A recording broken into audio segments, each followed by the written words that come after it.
Hello mates, in this guide we'll make sure you use the best Mobile Legends settings possible. If you haven't paid attention to your settings in a long time, this video will be of great value to you. Using the best settings, make sure you play Mobile Legends on the most effective way possible, so let's start right away. You'll find the settings menu at the home screen by using this button.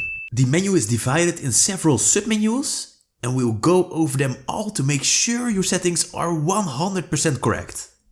So we start with the basic settings. Outline shows a small black line around heroes, minions and monsters. I'll suggest you turn it on because it improves the visibility of units. If you use a bit slower device, you can turn this off.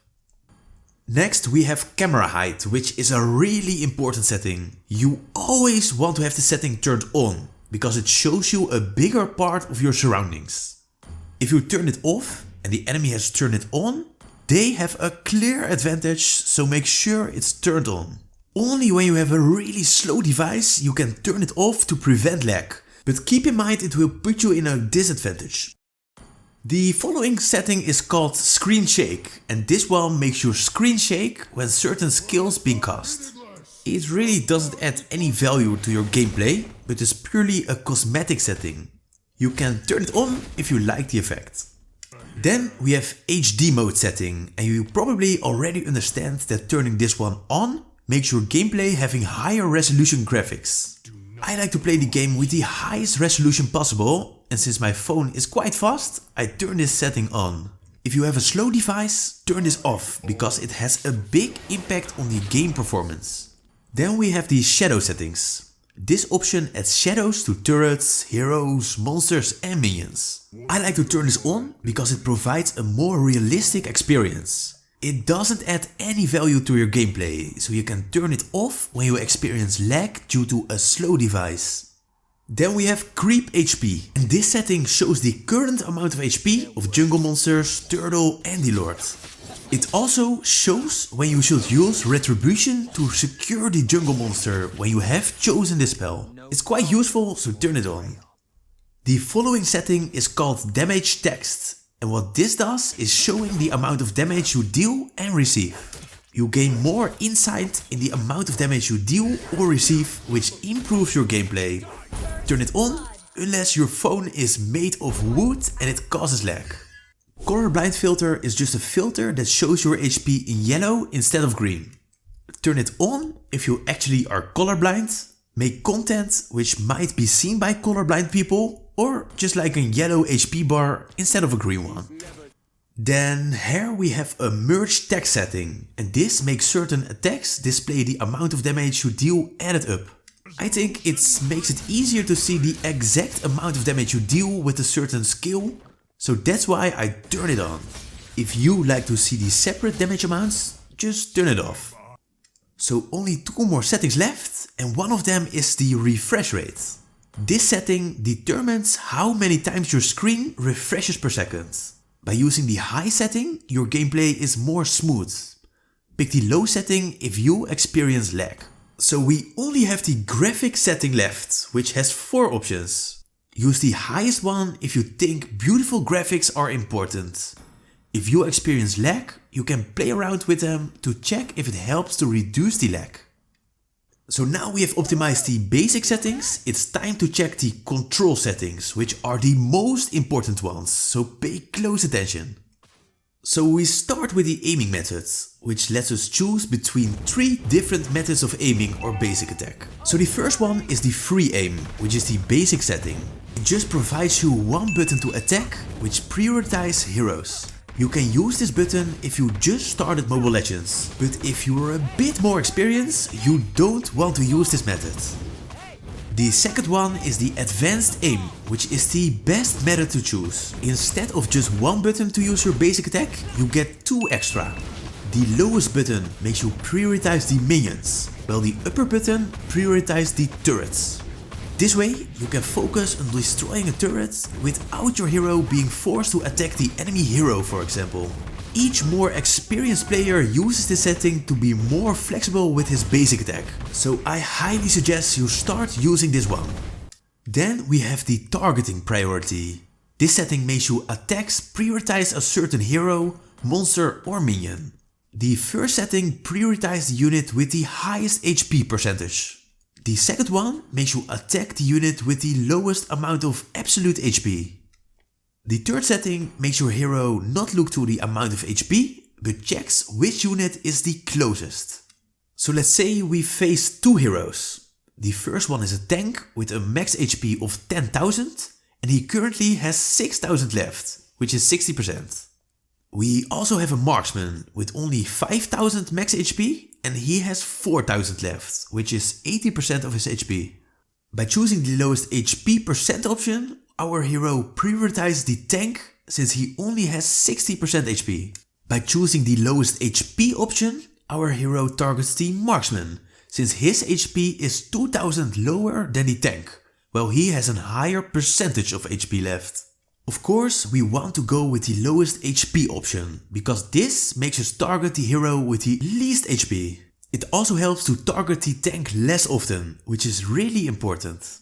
The closest target setting can be useful in some specific situations, especially with melee heroes. For example, it makes Leomord attack whoever is closest, which is really great when using his ultimate. Next we have a few more control settings, and the first one is Hero Lock Mode, which is a really important one. So by turning this on, there appears avatars of nearby enemies right above your skills. You can click on a certain hero you want to prioritize, like the marksman. This is very useful because this way you can prioritize each hero you want despite the amount of HP of each hero. It's a really useful setting during a team fight, so make sure you turn it on and start using it. Next we have Skill Smart Targeting. What this setting does is that if you can't reach a certain target with your skill, you can still cast it on the enemy to make your hero walk to the location he's able to reach the target. I'm not a big fan of this option because of the fact your hero can move towards a location you don't want to go. This might result in getting killed, and that's why I turned this one off. Next setting is called Basic Attack Smart Targeting, and it's exactly the same as the previous, except this applies to your basic attack instead of your skills. Still not a fan of it, and that's why I turned this one off. Then we have Aim Panning, and this makes your camera move towards the location you're aiming your skill towards. I think it's quite useful because it helps you to aim and provides a bigger sight when aiming your skills. Definitely turn it on. Attack Assist is a setting that lets your hero use basic attack when a hero is out of range.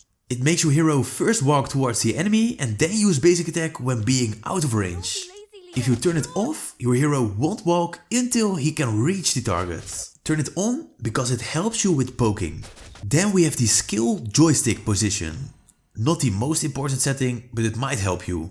This one determines where your joystick of your skill appears. I like to have it wherever I tap, which is the most flexible one, and I therefore choose the tap position. Then you have auto upgrade and auto buy.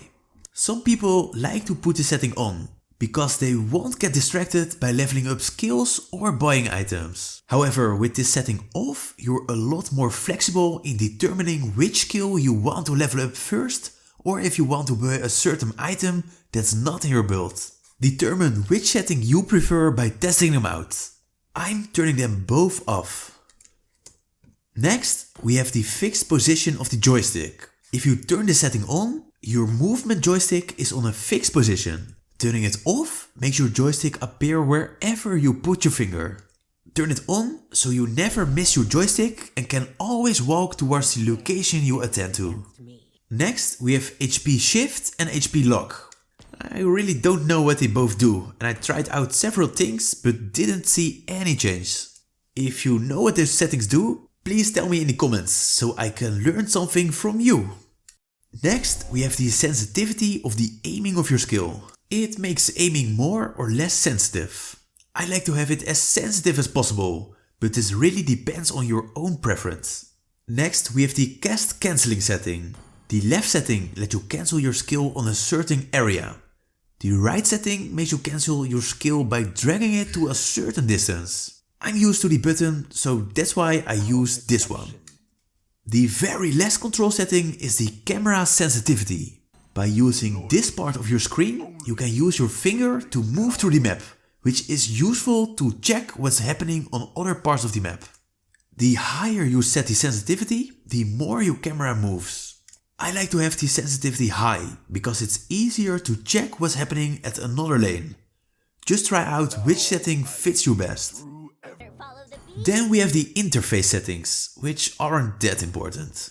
It starts with a custom user interface and a custom skill layout.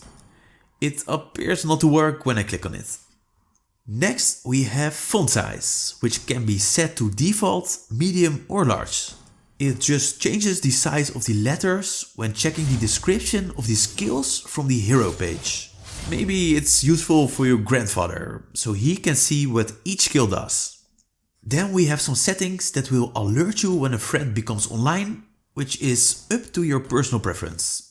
The 3 HP bars determine the opacity of the settings, shop and scoreboard. This also doesn't care that much, just choose whatever you like. Next we have highlight settings. You can turn this on if you want Mobile Legends to capture some great moments during a match. I noticed I never use this, since I'm always recording my matches anyway, and I therefore turn it off. You can turn it on if you like to see back your Savage. With the bottom settings, you can set your footage in HD if you like. Don't forget that turning this setting on will use some of your storage. Next we have the sound settings. In the first part you can adjust certain sound parts, which is of course up to your preference. I turn off the music, since it's easier to have no background music when I edit a video. You even have some custom theme songs, and some of them are really cool. Then you have some chat settings, which you can play around with if you like. It doesn't do that much for your game performance. Next we have the network mode, which can be an important setting, especially if you have some lag. First we have speed mode. This setting can greatly help to reduce lag, but it costs some data. If you are laggy, I highly suggest using speed mode. If you never lag, just keep it off to save some data. The next setting is network boost, and this setting makes smart use of Wi-Fi and your data to get a more stable ping. If you experience lag, you can set this on, but it costs more data, so keep this in mind. I have unlimited data, so I turn this one on. The very last settings are some privacy settings. You can turn on or off certain settings regarding invites and requests. This is also up to your preference. I have them all set as they are as default, because I don't really care. So these were all settings and how you should use them. Using the right settings can help a lot, so I hope this video provides value to you to improve your gameplay. If you have any questions or comments regarding your options, just put them in the comments and maybe I can help you. As always, thank you for watching and I'll be seeing you again in the next guide.